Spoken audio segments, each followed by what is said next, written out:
देख रहे हैं खिलाड़ी नंबर 1 और अब बात करेंगे एलाइड ब्लेंडर्स की। Q1 में कंपनी थोड़े घाटे से मुनाफे में ज़रूर आई है। करीब 3 करोड़ के घाटे के सामने 11 करोड़ का मुनाफा पोस्ट किया।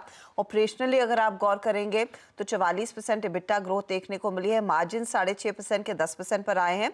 हालांकि इस क्वार्टर में 7% दबाव रेवेन्यू में जरूर देखने को मिला। हमारे साथ कंपनी के MD आलोक गुप्ता जुड़ गए। आलोक जी, स्वागत है आपका CNBC आवाज पर। वैसे it's been a very strong quarter operationally, क्योंकि Q1 इतने स्ट्रॉन्ग फुटिंग पर शुरू किया है आपने। ये बताइए FY25 के लिए बड़े टारगेट्स क्या रहेंगे? आपको क्या लग रहा है अगर ये मोमेंटम बरकरार रहता है and hopefully it also reflects on the revenue front, FY25 में किस तरह की रेवेन्यू और प्रॉफिट ग्रोथ आप हासिल कर पाएंगे? Thank you very much for inviting me. FY25, the focus will continue on the P&A segment and on the luxury segment. On back of that, the growth that we are projecting is double digit. As you know that we successfully concluded our IPO in July. Thereafter, we have paid off all our high cost debt. So we're expecting almost a 50% reduction in our interest cost. So going from July onwards all the way to March, we expect double digit growth on the revenue. We expect significantly better EBITDA, and all the savings that will come on higher EBITDA and interest costs will flow into the net margins. Okay. When you say double-digit growth on revenue, what are you roughly guiding for volumes? क्योंकि इस quarter volumes करीब 11% थोड़े से soft रहे हैं. On a consolidated basis, what's dragging it? Is it primarily the mass segment? नहीं, not at all. I think अगर हम अपनी वॉल्यूम Q1 FY25 की Q4 FY24 से देखेंगे तो एक्चुअली वॉल्यूम करीब 3% ऊपर है, लेकिन जो हमने कंसोलिडेशन करी है last year, focusing on better profitable markets, focusing on better SKU, तो जो हमने पोर्टफोलियो को थोड़ा सा रीऑर्गेनाइज करा है, Q1 लास्ट ईयर से आपको डिग्रोथ नजर आएगी, मगर Q4 से आपको 3% ग्रोथ नजर आएगी. सो द पोर्टफोलियो जो है बहुत स्ट्रांग है. बेटर ग्रॉस मार्जिन प्रोफाइल आपको देखने के लिए मिल रहा है इसी कारण. So I think we're very happy with what we have done in the last few quarters, focusing on profitable brands, P&A segment, and giving up what is not profitable. So from here on this base, we are looking at a double-digit volume growth, translating into a significantly better gross margin and EBITDA as well. Okay. मुझे ये बताइए P&A segment, मैं notice कर रही हूँ इस particular quarter में यहाँ पर वॉल्यूम ग्रोथ अच्छी रही है. You are nearly at 37%, value growth भी 46% के आसपास आया है.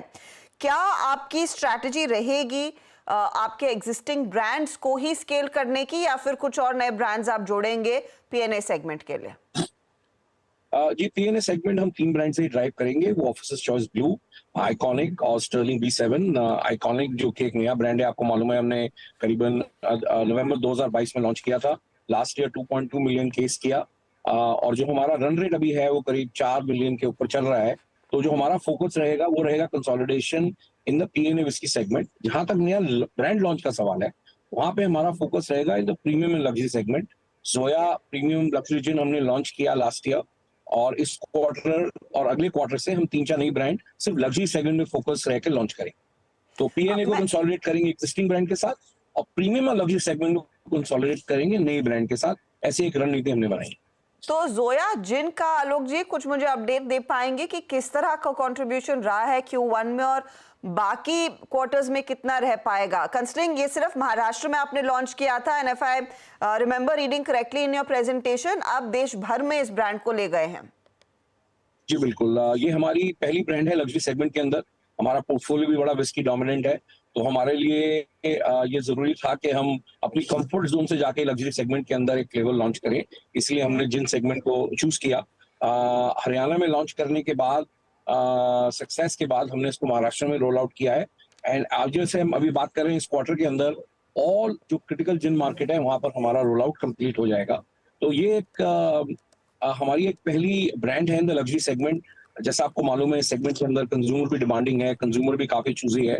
तो हमने एक पूरा वर्टिकल बिल्ड किया है प्रेम ब्रांड के नाम से, जिसके अंदर प्रीमियम और लग्जरी ब्रांड्स को हम कैसे की अकाउंट्स में और कैसे प्रीमियम ऑन प्रेमिस के अंदर मार्केट करें, कैसे हम डिजिटल मार्केटिंग को ड्राइव करें.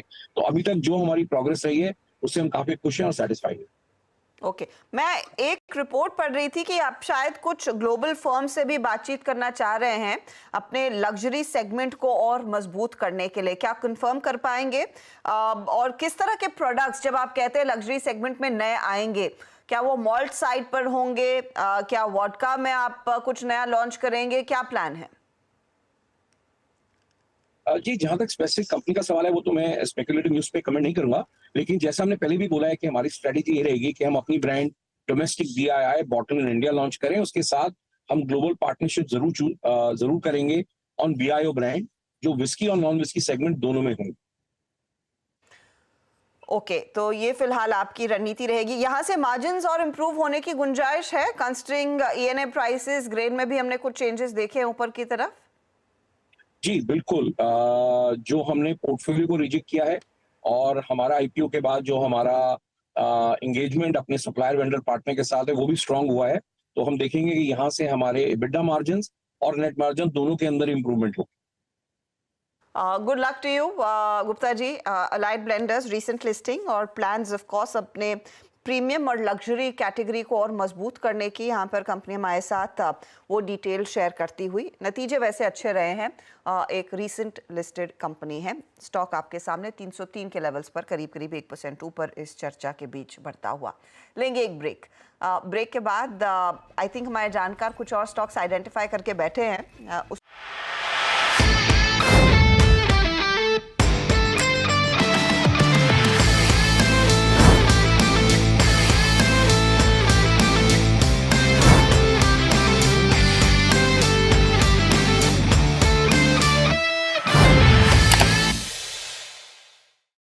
बता दें कि मनी कंट्रोल पर दिए गए विचार एक्सपर्ट्स के अपने निजी विचार होते हैं।